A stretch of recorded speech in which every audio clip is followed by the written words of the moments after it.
Statement from Alan Peter Cayetano. Sake of argument that it is a valid suspension and the reason is preventive suspension para hindi magulo yung investigation. Number one, there is a duty to inform us so that we can replace, so that we can make sure na safe ang Senado. Remember, the impeachment is going to start on Monday. So how can we secure and make sure matuloy at hindi naman kami guluhin tapos kami naman ang pagbibintangan?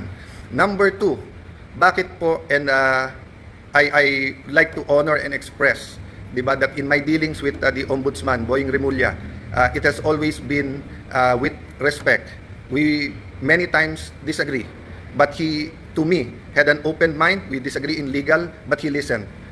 If he disagree, he disregards. If he agrees, so let me just appeal to the Ombudsman, suspend also the NBI Director because he is more a suspect than General Mao dito. Diba? Which is totoo mga bossing Ang gago ni Boying, isususpend mo si Mau Aplaska. Trabaho ni Mau Aplaska yun Trabaho ni OSAA head ng security ng Senate. Mau Aplaska na ipagtanggol yung yung bahay niya, yun ang mandato niya. Yun ang job description niya na ipagtanggol ang halls of the Senate May papasok na mga armado na hindi imbitado doon. And sasabihin nila na, paano mo sinabing papasok, hindi naman pumasok. Putsang ina, dinidrill ninyo yung pinto. Nananahimik yung pinto dyan, sinisira ninyo. Kung nakikita ko na yung pinto, naririnig ko na may nagdidrill doon, anong isipin ko? Hindi naman sira to. Bakit dinidrill nila? Papasok sila dito. So ang gagawin ko, magpapakilala ko. Oy, OSAA to. Sino kayo? Ano yung ginagawa ninyo? Senado ito. Tapos hindi sila hindi sila kumikibo. Tapos pagtingin na ganun, mga armado. Ibaba nyo yung mga armas nyo. Pagka hindi bumaba ng mga armas, di ibig sabihin, pag di nyo binaba, stand down, di nag-stand down, di ibig sabihin, aatake. So, aantayin mo pa na maka-atake? Mas malalakas yung mga baril nila kaysa sa'yo. So, ang kailangan mo nalang gawin is bugawin sila. In order for you to do it, magwa-warning shot ka. Pag nag-warning shot ka, baka sakaling mabugaw sila, tumakbo sila, o dinaprotektahan mo yung bahay mo, hindi bumaril sila pabalik. Boom! Bumalik sila binaril nila pabalik yung Senado. So, after the warning shot, they attacked the Senate already. So, Senate is under attack or Senate was under attack. 5 na bullets ang ibinaril ng again ito mga pa lang ito, initial findings pa lang ito kasi 5 basyo lang yata from the other side yung nakita nila. Pero ibig sabihin pumutok sila pabalik or pinutokan nila yung OSAA. Ibig sabihin they are really planning to attack.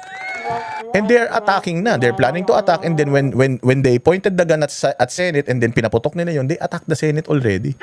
Tapos ang tatanggalin mo si Mau Aplaska kasi wala sa rules of engagement ng PNP ang mag-warning shot. Hindi naman PNP si Mau Aplaska Si Mau Aplaska security ng Senate. And if the Senate allows him to fire a warning shot, it's up to the Senate. Nandoon siya sa loob ng bahay niya.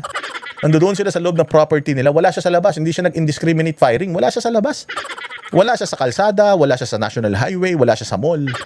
So hindi indiscriminate firing yun dahil before he fires the shot, sinabi niya na kung ano yung authority niya na hindi inonor nung kabila. Kaya kailangan niya magpakita na if you continue doing that, magkakaroon tayo ng problema rito, magkakaputukan dito. At nagpaputok na nga siya ng isa para sabihin na seryoso kami.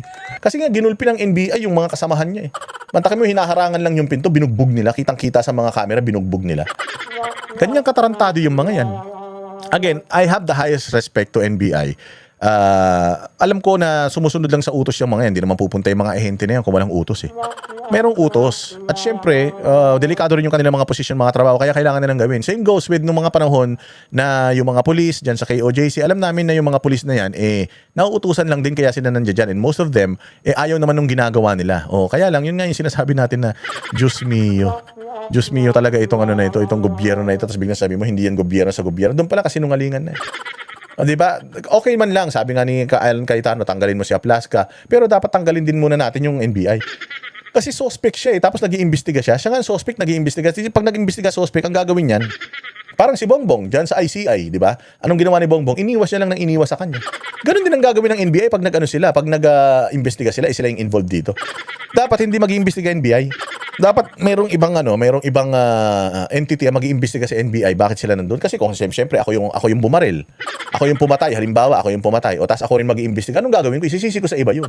Hahanapan ko ng angulo para maisisi ko sa iba at mailayo sa akin. Ganon yun Di ba ganyan kabobo sistema natin? Tapos ngayon to si Boying gustong suspindihin itong si Mau Aplasco dahil lang nag-warning shot siya.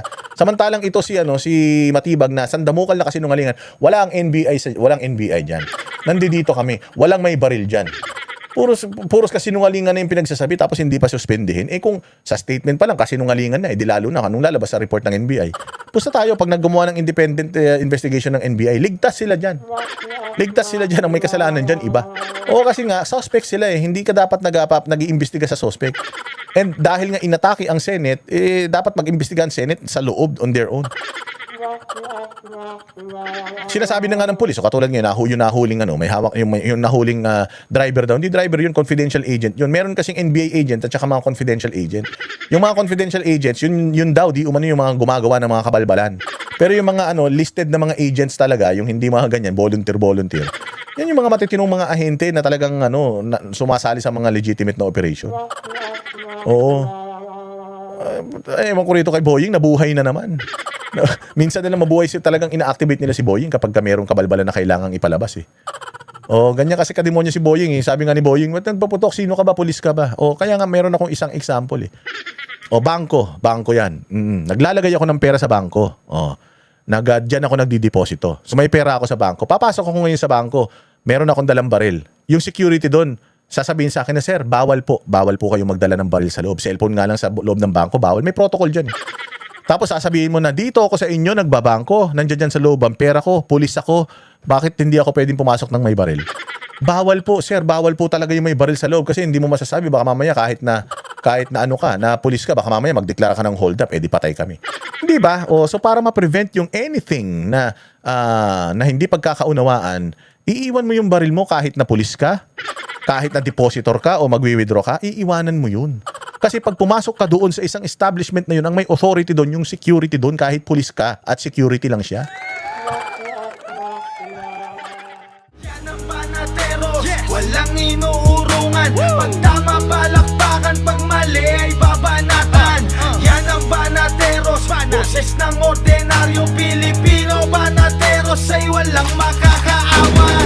Walang inuurungan, Banateros ay tinutulungan. Mga ordinaryong Pilipino, bawat mali tinututukan. Handang ituwid mga baliko, kasagutan sa tanong matino. Banateros ay hindi hihinto, sa tungkulin di mabibigo.